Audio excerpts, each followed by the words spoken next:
सिद्धू दादा, अहो आमदारांच्या घरी अशी गरजूंची ये जा चालूच असते. तुम्ही अजून काय प्रश्न असतील तर विचारा. आरती वेणे, भावनाताई ये.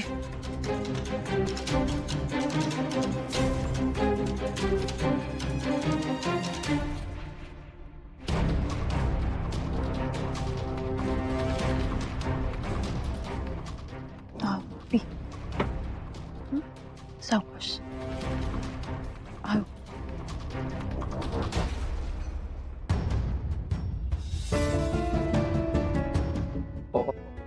चिरंजीव, त्याला तुमच्या मनासारखं निघू का आता? असं कसं? ते काहीही चालायचं नाही. हो, एवढे लोक घरी आलेत, थोडे दोन शब्द तुमचंही मनोगत व्हायला पाहिजे. असं ना भाऊ, काही ऐकून घडणार नाही आता तुमचं.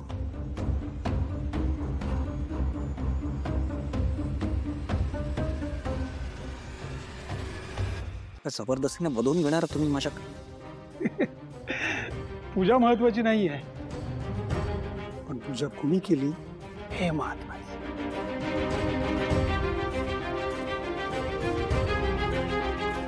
सर, दोन शब्द. हा,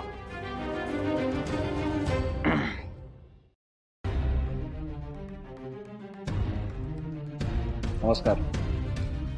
हा अन्यायाविरुद्ध लढा आहे, ज्यासाठी मी माझ्या बायकोसोबत खंबीरपणे उभा असेनच. माझ्या घरचे, माझे वडील म्हणजेच आपले आमदार संपतराव गाडे पाटील यांनी आम्हाला आशीर्वाद दिलेत तर आम्हाला यश नक्कीच मिळेल.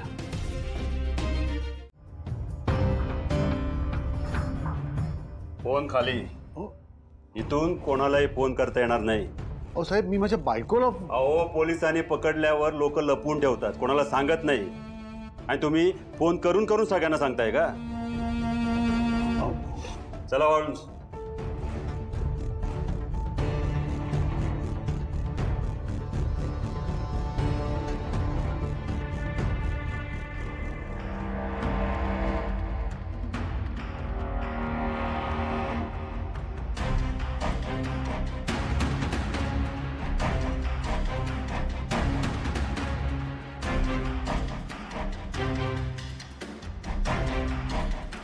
साहेब साहेब, बाहेर खूप घाण वास येतोय. काय? बाहेर खूप घाण वास येतोय. चला बघू. चला चला.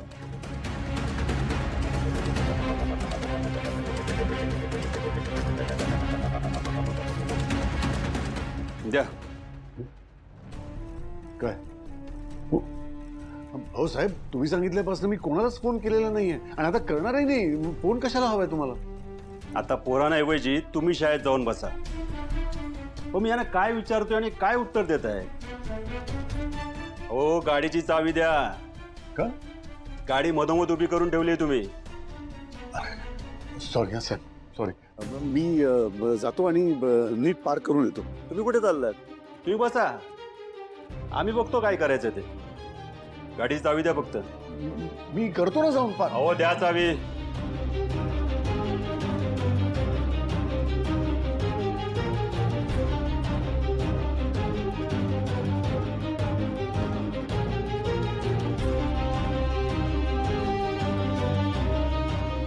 साहेब, मला आता तरी सांगा ना की मला कधी सोडणार आहात तुम्ही इथनं?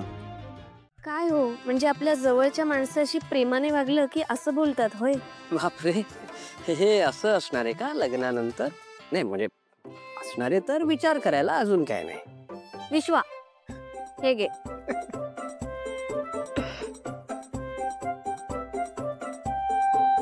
मला माहितीये की तू माझ्यासोबत बाहेर यायला का तयार झालास ते. तुला त्या दिवशी ऑफिसला जाणं टाळायचं होतं आणि जयंत कानेटकरला फेस करायचं नव्हतं. हे बघ विश्वा, तुझ्या मनात जयंत कानेटकर विषयी राग आहे हे मला माहिती आहे, पण तूच म्हणतोस की जयंत कानेटकर कायम पर्सनल आणि प्रोफेशनल लाईफ मिक्स करत असतो. आज जर का तू काही वेगळं रिॲक्ट झालास तर इव्हेंच्युअली तू सुद्धा पर्सनल आणि प्रोफेशनल लाईफ मिक्स करत असशील.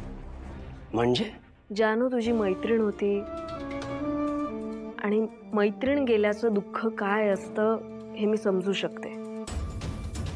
पण आज तू ऑफिसमध्ये गेल्यानंतर जयंत कानेटकर त्याच्या बायकोविषयी बोलणार आहे, तुझ्या मैत्रिणीविषयी नाही. तू ते डोक्यातनं काढून टाक. त्यामुळे तो जे काही जानूविषयी बोलेल ते अजिबात मनाला लावून घेऊ नकोस. तुझा जो काही राग असेल ना त्याच्याविषयी, तो घरी आल्यानंतर माझ्या पुढे व्यक्त कर. ओके?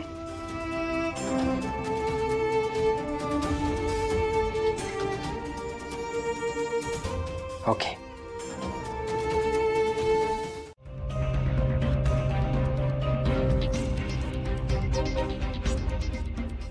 यांचं काय चाललंय नक्की?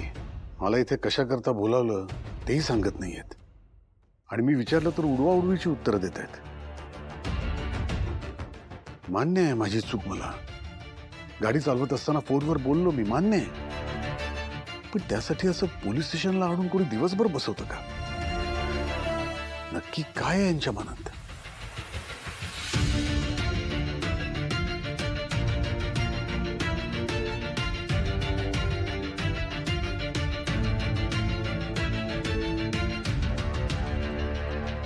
टाइमलाच